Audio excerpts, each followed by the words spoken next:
Eu vim falar hoje sobre escolhas e renúncias, num contexto, na verdade, que eu espero que a gente saia daqui hoje entendendo um pouco tempos que estão acontecendo com a igreja e sendo capazes de fazer uma autoavaliação muito sincera com a gente mesmo, da gente ser capaz de sair daqui com uma autopercepção mesmo, muito sincera, para a gente saber se a gente está pronto ou para a gente se abrir para se preparar para essa nova fase, tá bom? Eu vou começar falando para vocês que eu me converti com 18 anos. Eu me converti graças às orações do meu instrutor de paraquedismo, que era atleta de Cristo. E ele me levou para uma pessoa que foi com quem eu aceitei a Jesus. Eu tinha 18 anos. E, história de conversão à parte, eu lembro que tinha uma coisa que durante até muito recentemente, eu não entendia muito. Veja, eu vim de um mundo, né, de um meio, em que as pessoas não tinham a menor ideia do que era uma igreja. Do que significava uma igreja na vida de uma pessoa, e muito menos do que significava a igreja no mundo, né, na história da humanidade. E eu achava estranho, porque, de repente, a minha vida, ela passou a ter um referencial só dentro da igreja. E eu via as pessoas meio que encerradas dentro da igreja, vivendo o evangelho dentro da igreja, e lá fora a vida era normal, né? A vida era comum. E isso não fazia muito sentido para mim. A gente ia para diversos congressos, e congressos em igrejas grandes, etc. E eu falava para o Marcos, aquilo me incomodava muito, porque eu via aquele excesso de coisas acontecendo dentro da igreja, e fora da igreja, parece que eu não percebia tanto essas coisas acontecendo. E existem algumas passagens na Bíblia, e você vai lendo, você vai aprofundando, você vai achando um monte de coisa, né? Eu espero conseguir trazer de uma forma inteligível, sem me perder dos detalhes dessa fundamentação. Vamos comigo, eu queria ir em duas passagens com vocês. Uma que está em... Lembra, hoje tudo que a gente vai ver vai ser para entender tempos e para fazer uma autoanálise. Então, tudo que a gente vai fazer é levando para isso, tá? Vamos começar em João 7, 38 e 39. Então, eu estou falando desse momento, né, em que eu olhava muito para a igreja e via essa coisa meio encerrada dentro de si mesma. Lá em João 7, 38 e 39, principalmente de 38, Jesus fala o seguinte: quem crer em mim, como diz a Escritura, do seu interior fluirão rios de água viva. E 39 fala, isso ele diz com respeito ao Espírito que haviam de receber os que nele crescem, pois o Espírito até aquele momento não fora dado, porque Jesus não havia sido ainda glorificado. Então veja, Jesus está falando, né? Aqueles que crerem em mim, do seu interior fluirão rios de água viva, o Espírito fluirá, né? E quando a gente pensa nessa figura da água viva, a gente pensa de uma coisa que flui, né? Que vai, que não tem limite, que vai embora. Vamos comigo em 1 Coríntios 3,16. Nessa passagem, Paulo fala o seguinte, não sabeis que sois santuário de Deus e que o Espírito de Deus habita em vós? É um pouco complementar, né, ao que Jesus falou. E o mais bacana é que essa palavra santuário, ela no original, ela significa, dentre algumas definições, edifício sagrado, constituído do santo lugar e do santo dos santos. Tem mais uma coisa aqui que fala dessa metáfora, o templo espiritual que consiste dos santos de todos os tempos reunidos por e em Cristo. Outra parte aqui, usada do templo de Jerusalém, mas somente do edifício sagrado e em si mesmo, constituindo do santo lugar e do santo dos santos. Então veja, essa palavra aqui, que está falando que a gente é santuário de Deus, e quando Jesus fala que do nosso interior fluirão rios de água viva, eu fico pensando assim, a igreja, né, o templo, tem que fluir para fora, tem que fluir como rios de águas vivas. E teve um tempo também em que eu questionava e achava que aquilo que a gente estava vivendo era errado. Mas Ezequiel mostra que não. Ezequiel mostra que existem tempos para as coisas. Quando a gente olha ali em Ezequiel, e eu não vou com vocês, no capítulo 37, quem lembra do Vale dos Ossos Secos de Ezequiel? Então, Deus dá para ele uma visão, né? Manda ele para um vale e ele vê ossos secos ali, e ele começa a comandar, a ordenar que aqueles ossos comecem a se restaurar, a se restabelecer, até que eles virem um exército, né? Antes disso, no capítulo 36, logo antes, Deus fala para Ezequiel que para o povo dele ele vai dar um coração novo, um coração de carne, cheio do Espírito.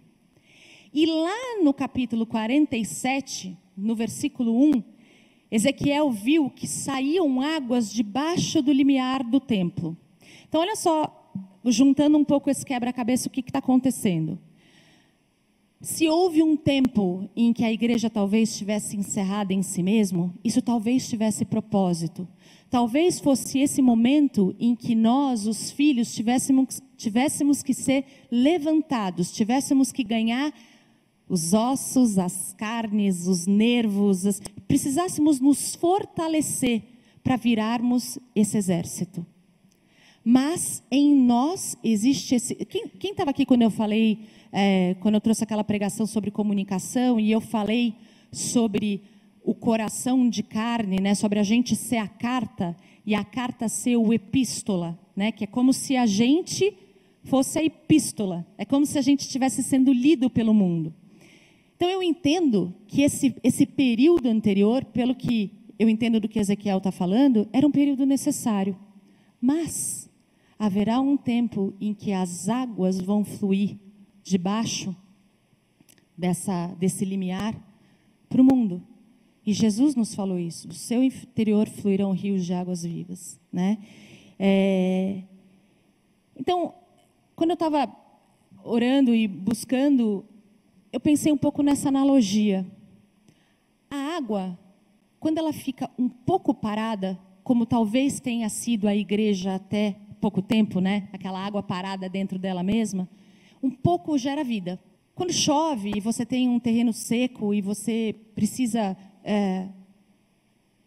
criar alguma coisa ali, alguma horta, não, alguma plantação, um pouco de água vai nutrir aquele chão e vai fazer com que aquela semente cresça. Muita água parada ali naquele lugar, o que vai fazer? Vai destruir. Vai destruir. Se você tem muita água parada ali, você cria uma situação de destruição. E mais do que isso, quando você tem uma poça, se a poça fica com água parada há muito tempo, ela apodrece, vira água suja, fedida, mal cheirosa. Então, eu entendo que se a gente teve um tempo em que a igreja estava encerrada em si mesma, e eu via isso como talvez um erro, hoje eu entendo que não. Hoje eu entendo que talvez isso tenha sido necessário. Isso tenha sido necessário para que a gente se fortalecesse, para que a gente entendesse quem a gente é, para que então a gente pudesse fluir para o mundo. E eu entendo que esse é o momento. Por quê? Porque eu tenho visto, o Marcos e eu, a gente, há muito tempo, né, a Deus Primeiro tem sido construída em cima disso. A gente entende esses conceitos de ser embaixada do céu, ser quartel-general do reino, a gente entende isso, a gente sempre fala sobre isso, né? Só que a gente, mesmo assim, continuava vendo lá fora muitas igrejas muito encerradas em si mesmas. E a gente começou a ver, eu acho que nesse último ano, talvez nesses últimos 2, 3 anos, um movimento muito interessante nas igrejas, em que as placas começam a cair, as igrejas começam a se unir, finalmente, né? Em que a igreja começa a entender que a gente veio para redimir a terra, em que a gente veio para conquistar o mundo, em que a gente não fica mais só dentro da igreja se defendendo de Satanás. Pelo contrário, a água parada, ela apodrece. E é muito interessante porque outro dia eu estava lá pensando, né, em João, trazendo a análise das igrejas de Apocalipse, e também Paulo, as cartas que ele manda para as igrejas todas, como a gente vê que as igrejas acabam se desviando em algum momento. né? Você está lá sendo nutrido da boa palavra, do bom entendimento, da boa doutrina, da boa revelação, e aí de repente as coisas começam a se desviar. E eu tenho uma convicção que isso tem a ver com a nossa falta de visão de propósito maior do que nós mesmos, que é o que eu sempre compartilho com vocês, e que tem muito a ver com essa coisa da igreja expandir. Então, hoje eu creio que a gente está começando a entender o fazer discípulos, o enchei e o dominai a terra, que está lá em Gênesis, né? Porque em Gênesis Deus falou, e Deus os abençoou, e Deus lhes disse, frutificai e multiplicai-vos, e enchei a terra, e sujeitai-a, e dominai sobre os peixes do mar, e sobre as aves dos céus, e sobre todo o animal que se move sobre a terra. Em Gênesis 1, Deus mandou a gente dominar a terra. Em Mateus 28, 19 e 20, o que Jesus nos falou? Portanto, ide e fazei discípulos de todas as nações, batizando-os em nome do Pai, do Filho e do Espírito Santo, ensinando-os a guardar todas as coisas que eu vos tenho mandado. E ali Mateus 5, 13 e 15, que eu sempre compartilho com vocês, que a gente vai ser o sal da terra e a luz do mundo. Então pensa só que hoje talvez a gente esteja conseguindo entender, que a gente esteja começando a viver isso. Não estou falando só da Deus Primeiro, talvez outras igrejas também estejam começando a entrar nesse tempo de entender e de começar a viver isso de uma forma muito mais ativa. A gente crê nisso e a gente profetiza isso, porque isso significa que a gente vai conseguir resgatar o mundo, né, em nome de Jesus. E aí, para a gente participar dessa virada, para a gente não cair do bonde, para a gente ir junto desse trem, eu queria convidar vocês para a gente fazer essa avaliação sincera do nosso coração para essa nova fase. E vocês lembram, acho que até eu estava escutando a palavra do Mar no último domingo do ano, e ele nos lembrou daquela passagem de 1 Samuel 16, em que Samuel vai escolher o novo rei de Israel, e que ele chega lá e vê Eliabe, acha Eliabe lindão e fala, é o cara. E aí Deus fala, não, eu não olho as aparências, eu olho o coração. Ele estava ensinando para a gente sobre a nova aliança, né, Má? E estava falando justamente sobre isso, que na nova aliança não é o externo, é o interno, é de dentro para fora, né? E Deus ensina isso para a gente desde a velha aliança. E também em 1 João 1,7, tem aquela palavra que também já foi trazida aqui na igreja, pelo Má também. Mas se andarmos na luz, como Ele na luz está, temos comunhão uns com os outros. E o sangue de Jesus Cristo, seu Filho, nos purifica de todo pecado. E essa palavra luz no original, ela tem aqui os significados dela. Da verdade e seu conhecimento, junto com a pureza espiritual associada a ela. Aquilo que está exposto à vista de todos, abertamente, publicamente. Ou seja, essa luz é a verdade. É a gente buscar a verdade. Tudo bem? O que eu falei até agora, então? Falei, cremos que estamos num momento de virada da igreja.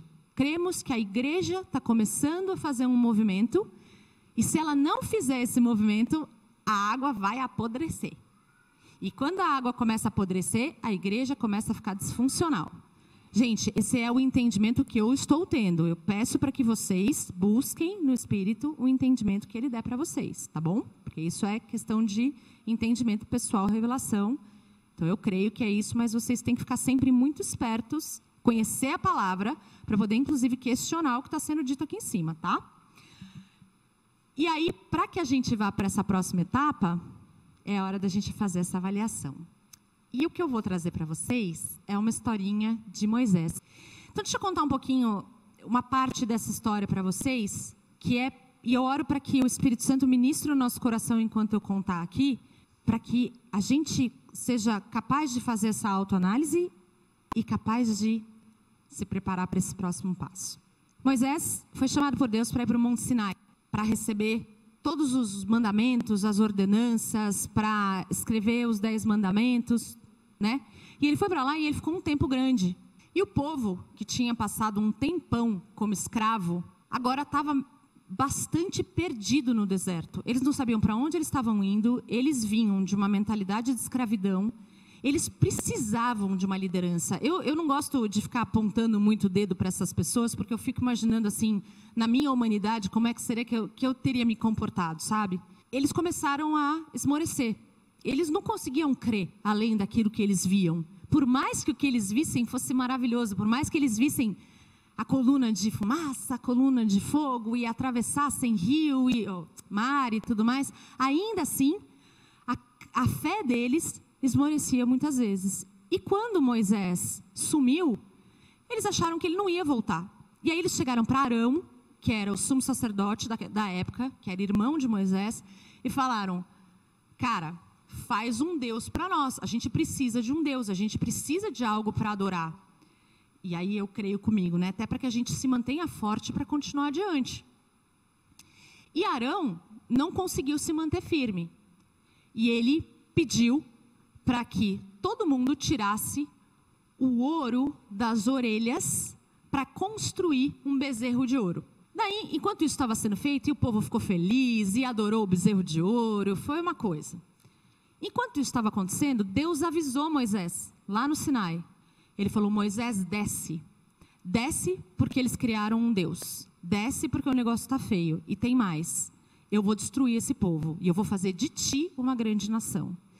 E aí Moisés, cara, para tudo. Como Moisés tinha um relacionamento muito íntimo com Deus, ele começa já a interceder pelo povo. Ele fala: não faz isso, Deus. Fala: lembra das tuas promessas. Lembra da promessa que você fez para Abraão, para Isaac, para Israel. Não faz isso. Tem uma promessa, tem um propósito que é maior do que tudo isso. E aí Deus, tá bom, vamos lá, né? Só que o que Deus já fala nessa hora é: eu não vou poder estar com esse povo, por isso eu vou destruí-lo. Ele já fala isso. Aí Moisés desce. Quando ele desce, é legal quando a gente está lendo a palavra, porque você percebe que Moisés, quando se depara com a coisa, vê que a coisa era pior do que ele entendeu de Deus. Ele chega lá e ele fica muito bravo, ele fica muito irado. E aí ele pega, a primeira coisa que ele faz, ele pega o bezerro, ele queima aquele bezerro até virar pó. E tem uma coisa que eu não entendo porquê, mas tem um porquê por trás disso. Ele coloca aquele ouro dentro da água e faz as pessoas beberem aquela água. Aí ele pega e pergunta: quem aqui é do Senhor? E aí diz que algumas pessoas vão, né, confessam esse senhorio, vão para perto de Moisés, e outras não. E naquele momento Moisés mata um monte de idólatra. Bem pesado o negócio. Quando isso termina, Deus fala para Moisés assim: olha, tudo bem, por conta da minha promessa, vocês vão passar para o lado de lá, vocês vão entrar na terra prometida. Mas eu não vou com vocês. Eu vou mandar o meu anjo com vocês. E mais para frente, Moisés pergunta para Deus assim: tá, deixa eu entender melhor. Quem que vai com a gente? Como é que está essa história? E aí, em algumas, você tem que ler, uma das traduções não ajuda tanto nesse sentido, mas o que dá para entender é que Deus fala, é interessante, porque ele fala: a minha presença vai com você, mas eu não vou com você. E aqui é que é sensacional. Eu vou deixar esse, como é que fala do clímax da história, para o final. Eu vou voltar e fazer um pouco de uma análise de alguns pontos dessa passagem que são tremendos. Primeira coisa que me chama muita atenção, vamos lá comigo, em Êxodo 32, 2. Lembra que eu falei que o povo pediu para fazer o bezerro lá de ouro, né? No versículo 32, 2, Arão fala assim, ó: tirai as argolas de ouro das orelhas de vossas mulheres, vossos filhos e vossas filhas, e trazei-mas. O que é muito doido aqui, é que quando a gente fala em orelha, aqui, a tradução original, ela fala em ouvido, como órgão de audição. Abrir o ouvido para revelar. O receptor da revelação divina. E ouro, como qual que é a representação do ouro? A gente sempre aprende isso lá na escola da Bíblia. Ouro representa a divindade, né? Quem tem visto as aulas lá sabe disso. Ouro representa a divindade. O que estava por trás dessa palavra? Aqueles homens que não conseguiam perceber o propósito maior, que estavam muito focados no seu aqui e agora, pararam de escutar a divindade. Eles pararam de escutar a divindade. Começaram a olhar para o aqui e agora. Começaram a olhar de uma forma míope. Começaram a olhar para a dor do dedão. e pararam de ouvir a divindade e entregaram isso. Pior, para fazer um ídolo. Olha que louco isso, gente. Eu paro de escutar a Deus e aquilo que eu usava para escutar a Deus, aquilo que representava a minha escuta divina, é entregue para fazer um ídolo? O que será que Deus quer nos dizer com isso, né? Mais para frente, e aqui é que vai ser o desfecho, aqui ó, é 33:13.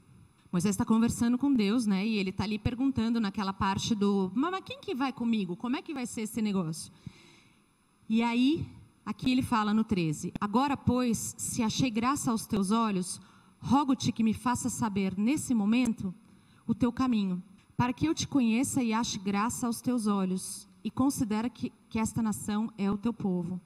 Respondeu-lhe Deus, né? A minha presença irá contigo, e eu te darei descanso. Lembra, o que ele está falando, e é aqui que é a pegadinha, quando você está lendo nessa versão, inclusive, é que o que ele está falando é: eu não vou com você, a minha presença irá, o meu anjo, e esse anjo, com A maiúsculo, geralmente representa Jesus Cristo, né? Ele fala, a minha presença vai, mas eu não vou.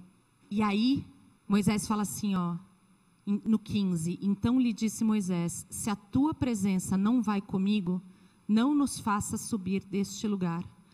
Pois como se há de saber que achamos graça aos teus olhos, eu e o teu povo? Não é porventura em andares conosco, de maneira que somos separados, eu e o teu povo, de todos os povos da terra? Veja, gente, Moisés era o cara que entrava na tenda com Deus, que conversava com ele face a face. Quando Deus falou para ele assim, olha, é como se Deus estivesse falando assim, o resumo da história é, a promessa é boa e você pode ir, porque a promessa é boa e ela é grande e ela é eterna, a promessa é boa, mas como o povo que está indo para cumprir essa promessa tem dura cerviz e pecou contra mim, eu não posso ir junto. Mas porque é a minha promessa, eu mando a minha presença com vocês. E Moisés, cara, nessa hora, ele dá uma lição para a gente, porque ele fala, se você não for, eu não vou. Se você não for, por mais que seja o cumprimento da promessa, se você não for, eu não vou. Cara, isso é tão forte, porque quantas promessas será que Deus nos faz ou que a gente deseja profundamente, mas o nosso coração está mais na promessa do que no Deus da promessa? E é uma linha muito fina, porque a promessa ela é boa.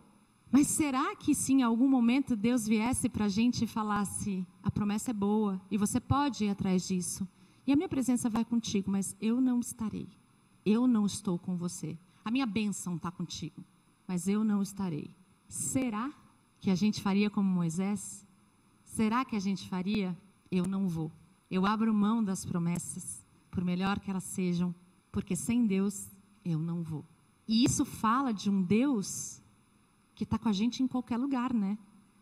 De qualquer coisa que a gente faça, qualquer coisa que a gente escolha fazer, qualquer frente que a gente adote na nossa vida, sem Deus eu não vou.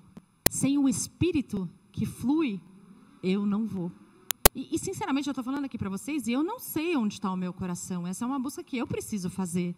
Mas seja lá como for, quanto mais a gente tiver se alimentando na igreja, equipando a igreja e sendo capazes de transformar o mundo, mais convictos disso a gente vai precisar estar. E olha só, não vai muito longe. Se a gente lembrar que teve uma situaçãozinha lá com Marta e Maria no Novo Testamento, que era um microcosmos muito pequenininho, mas que mostra como o nosso coração pode, né, como a Bíblia fala, estar enganoso em coisas pequenininhas do dia a dia. O que aconteceu? Jesus foi à casa deles, né? Jesus foi à casa de Simão, e aí ele estava lá pregando, e Maria se assentou aos pés dele para ouvir aquilo que ele estava falando. E Marta, gente, Marta não estava fazendo nada errado, pelo contrário, ela estava servindo. Ela estava lá ajudando, ela estava fazendo coisas boas, coisas que inclusive são cultura de reino, que é servir. Ela estava lá servindo todo mundo, ela estava se preocupando em fazer com que aquele momento fosse um momento cuidado, um momento agradável, um momento especial. Só que o coração dela estava preocupado, que é essa a chavinha, né? É onde o coração dela estava. Ela estava preocupada. Tanto que Jesus não a repreendeu quando ela falou, fala para Maria vir me ajudar, só eu que vou ficar servindo.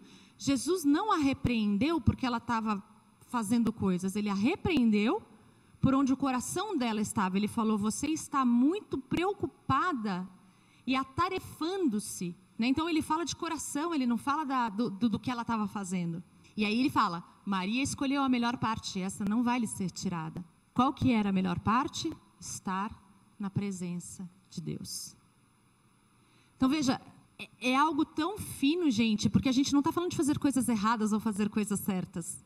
A gente está falando de fazer coisas certas e fazer coisas certas, com e sem a presença de Deus. Eu costumo dizer uma coisa que para mim é muito verdadeira, gente, e que eu acho que esse é um roubo dentro da igreja. Deus nos fez capazes, nos deu capacidades, nos deu habilidades. Essas habilidades, sem Deus, sem a dependência de Deus, é profano. Essas habilidades, dependendo de Deus e na presença de Deus, é divino. O humanismo está em dizer, eu posso, eu faço, eu aconteço, sem Deus. A divindade está em dizer, eu posso, eu faço, eu aconteço por causa de Deus. E muitas vezes eu vejo como um roubo dentro da igreja, porque as pessoas perdem a capacidade de usar aquilo que Deus deu para elas, de serem práticas mesmo, sabe? Porque elas acham que tudo tem que ser espiritual demais, mas é o natural servindo o espiritual. Isso é super importante, super importante. E o problema é esse, o problema está no nosso coração. Então é isso, eu tenho uma promessa boa, uma promessa muitas vezes que Deus deu, mas se Ele não estiver comigo, eu não vou. Então é essa análise, é esse o convite que eu gostaria da gente. Se hoje o Senhor nos pedisse para escolher entre suas promessas para a nossa vida e a presença dEle, o que será que escolheríamos? Claro que quando a gente pensa em Abraão com Isaac, o desafio é o mesmo, né? Só que aqui com Moisés, a diferença é que Deus falou, eu não vou junto. Eu queria ter um momento aí de reflexão, um momento de oração, para a gente pensar isso. Deixa eu só voltar um pouco à linha do que eu falei. Então, a gente está falando de um momento da igreja, um momento em que a gente começa a ficar cada vez mais equipado e mais forte para fazer a diferença onde a gente estiver. Então, a primeira coisa que eu queria que você pensasse diante de Deus, não importa o que eu acho, não importa o que quem está do teu lado acha, a não ser que isso sirva para pedra de tropeço para ele, daí importa. Mas para aí e pensa um pouco. Acho que a primeira pergunta é, você tem sido equipado dentro da igreja e você tem equipado a igreja? Porque esse é o primeiro momento, é o momento do vale de ossos secos, é o momento do resgate, da restauração. Aqui dentro, a embaixada, o quartel-general. Você tem feito? Você tem sido equipado e tem equipado? Você tem se doado para fazer isso aqui crescer e você tem sido equipado por esse lugar? E se você não tem sido equipado, até que ponto isso é responsabilidade sua? Então esse é o primeiro ponto. Pensa aí. Pensa diante de Deus. O segundo ponto é, se é fato que a igreja está vivendo um momento de virada de chave e de se tornar cada vez mais relevante no mundo, para redimir o mundo, para que a gente seja sal da terra e luz do mundo, para que a gente domine a terra, para que a gente faça discípulos, para que a gente seja carta. Primeiro, será que eu estou entendendo isso? E se eu estou entendendo isso, será que eu estou caminhando para esse lado de estar com Deus importa mais do que estar com a promessa? Porque talvez em alguns momentos isso possa ser a diferença entre você continuar representando, você não, nós, né? Continuar representando o reino ou passar para a pessoa física, sabe? Está na pessoa física. Eu amo pensar que a gente tem um propósito maior que nós mesmos. Amo pensar, porque isso tira a gente do pequeno. Isso tira a gente da mesmice de vir para a igreja no domingo. Eu vou lá para a igreja no domingo. Não é vir para a igreja no domingo. é vir para a igreja no domingo para continuar o teu processo de construção, de conquista, de transformação, para continuar te tornando um guerreiro do reino. É para continuar te transformando naquele que vai fazer a diferença onde quer que você esteja. É para isso que você está aqui hoje. É para isso que eu estou aqui hoje. Não é mais um domingo que eu venho sentar na cadeira. É um processo de transformação. É um processo de crescimento para a gente conquistar o mundo em nome dele. Porque, galera, vai chegar uma hora que as coisas vão acontecer. Que Apocalipse vai acontecer. Só que o momento que a gente viveu aqui tem que ter valido a pena. Eu lembro, inclusive, aí já estava com essa palavra no coração, já estava... E do dia 31, eu não tenho muitos sonhos espirituais, assim, mas quando a gente tem, a gente sabe, né? Do dia 31 para o dia 1º eu tive um sonho, e eu compartilhei lá no DP Geral, mas como às vezes tem muita coisa lá, às vezes a gente não consegue ver, né? E eu vou compartilhar aqui de novo com vocês, porque no final, quando eu estava compartilhando, me veio muito entendimento com essa palavra. Eu sonhei com um casal com um bebê pequeno, que ele era muito agitado, sabe? Ele tinha dificuldade de ter paz, e inclusive ele era manipulador. Teve uma hora que eu peguei ele no colo, sabe quando você vê? Tipo aquela carinha de malandro, sabe? Tipo de manipulador. Tipo, eu estava chorando aqui, mas aqui eu estou bem, sabe? E esse casal chamou um monte de gente para ajudar, aconselhar, e eram só pessoas de igreja. Só brother, só mano. E era uma reunião de pessoas muito sinceras, que estavam buscando resolver a situação daquele pequeno, que já era manipulador. Foi muito legal, porque as pessoas estavam ali muito sinceras mesmo, né? A gente às vezes vê na igreja as pessoas meio competindo, meio vendo quem vai agir mais, quem vai agir menos. Mas não, estava todo mundo muito sincero ali. E eu percebi que o berço da criança, ele tinha uma folga do lado, e a criança meio que caía ali, ficava desconfortável e se mexia. A gente sabe, né, que o bebezinho, às vezes, para ele se acalmar, a gente tem que dar uma apertadinha nele, né? Para ele não ficar muito aberto, assim, principalmente quando ele é recém-nascido. Fica a dica para as mamães futuras. E eu mostrei, e o berço estava sem travas, então quando ele mexia, o berço mexia, então o menininho parecia aquele boneco de posto, sabe, que fica assim, não tinha como não ficar agitado. E aí eu falei com aqueles pais, eu falei para eles assim, olha, vocês precisam manter esse bebê firme, né? Vocês precisam deixar ele firme, seguro, abraçado firme, com menos folga e talvez até de bruços. E eu me lembrei já no sonho, eu falei, bom, eu me lembro que eu aprendi que bruços é meio perigoso, que dizem que pode ser causa de morte súbita, mas a gente tem que assumir o risco. Eu me lembro assim, super nítido no sonho, eu falei, a gente tem que assumir o risco.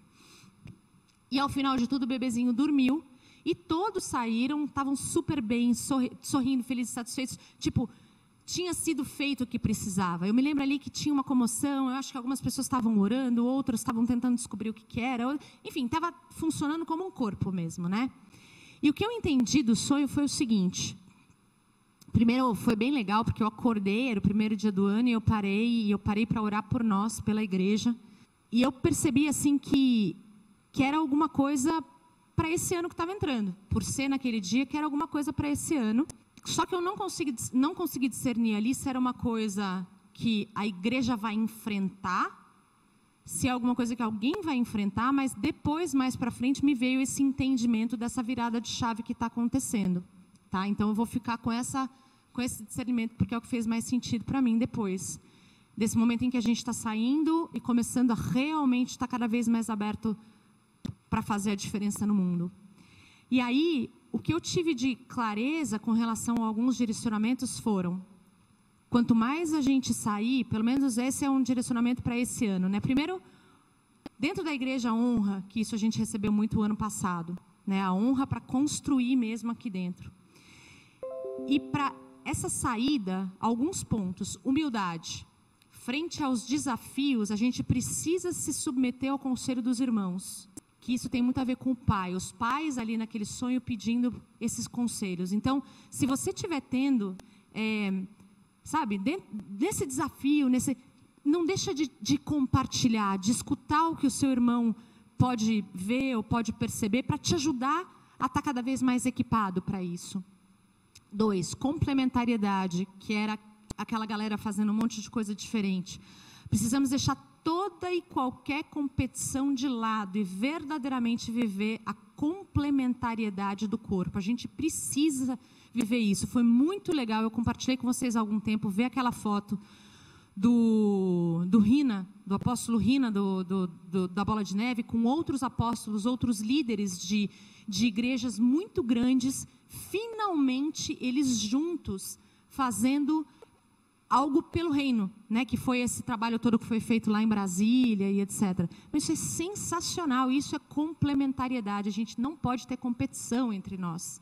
Terceiro ponto, sinceridade. Aquelas pessoas tinham um coração genuíno para ajudar, sem ego. Então é isso, é trabalhar no nosso coração com sinceridade. Depois, firmeza. Nós precisamos ser firmes, tirar os vãos, as folgas e travar as rodas. Aqui o que eu entendo é, nós no mundo, é aquilo que a gente falou. A gente vai estar com Deus, a gente vai preferir Deus, ou a gente vai, veja bem, sabe aquela relativização? Aqui não é bem assim, não, mãe, isso é velho, sabe? Tipo, mãe, isso é de outro tempo. Não, não é de outro tempo, sabe? Posicionamento. O bebê de bruços mostra o posicionamento que muitas vezes pode ser perigoso. Lembra que eu falei do risco? Que pode ser perigoso, mas ajuda o bebê a ter paz e segurança. O que eu entendo é, o nosso posicionamento pode, inclusive, nos colocar em posições de risco. Segurança. Precisamos passar isso uns aos outros ao nosso redor. A igreja precisa aprender a amar o pecador e odiar o pecado, especialmente daqueles que já caminham conosco. E o basta. Tudo tem limite e precisa ser lidado de forma firme e justa. Então, gente, hoje, na verdade, essa palavra está sendo um misto, né? De trazer para vocês essa percepção de tempos, de convidar a todos nós a essa análise muito sincera, e a gente vai orar por isso agora, e de trazer esse sonho. Claro que você vai, a Bíblia fala, né? A gente tem que julgar toda a profecia, e fiquem tranquilos, porque eu não me sinto julgada, vocês têm que julgar a profecia. E se fizer sentido no coração, vamos caminhar, né? Como é que está o nosso coração? Do que a gente precisa para ter esse tipo de relacionamento com Deus? O que a gente vai escolher e o que a gente vai renunciar? Lembra aquele ditado? Toda escolha tem uma renúncia, né? Porque é verdade, toda escolha tem uma renúncia. E não é diferente na nossa caminhada com Cristo. Pelo contrário, a gente faz 1 zilhão de renúncias todos os dias. Mas o mais legal é que a gente está escolhendo algo. O legal é a gente focar no que a gente está escolhendo e não no que a gente está renunciando, né? E é isso, assim, para a gente chegar nesse relacionamento com Deus, a gente nutre isso o tempo todo. Então, tem coisas que a gente sabe coletivamente que vão nos levar a essa intimidade. O jejum, a oração, né, a entrega, a leitura da palavra, a adoração. Mas tem coisas que são íntimas. O que eu, Juliana, no íntimo, preciso tomar de decisões, preciso fazer para aumentar a minha intimidade com Deus? Para que eu seja capaz de, na hora que Ele disser para mim, eu não vou junto, eu ser capaz, né, de dizer, então eu não vou. E eu renuncio onde o Senhor não estará. E aí vem o que o Marcos falou para a gente semana passada, né, que é o ser capaz de ouvir a Deus. Que é o abrir os nossos ouvidos, que a gente cantou hoje, para a gente escutar o Espírito Santo mesmo. Né? Ok? Vamos orar então? Abaixa a sua cabeça.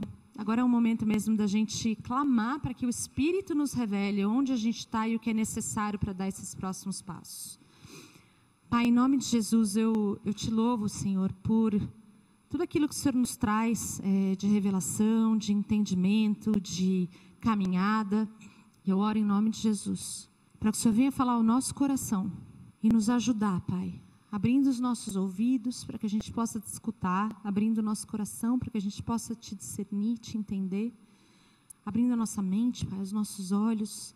Nos fala, Senhor, onde a gente está nessa jornada e quais são os ajustes que a gente precisa fazer para que a gente continue caminhando, avançando e crescendo. Espírito, a gente declara a nossa total dependência de Ti. O Verbo se fez carne e sem Ele nada foi feito. As coisas só são porque Ele foi antes. Nós reconhecemos isso, Pai. E declaramos a nossa total dependência. Revela-nos, Senhor. Revela-nos, Senhor. Revela-nos, Pai. E ajuda-nos, dá-nos força. Capacita-nos para que a gente possa caminhar. Para que a gente possa continuar a jornada de acordo com aquilo que está no Teu coração. queima nos nossos corações, Senhor. O bom é que com Ele tem sempre mais, né? O bom é que com Ele tem sempre os próximos passos. Isso é maravilhoso.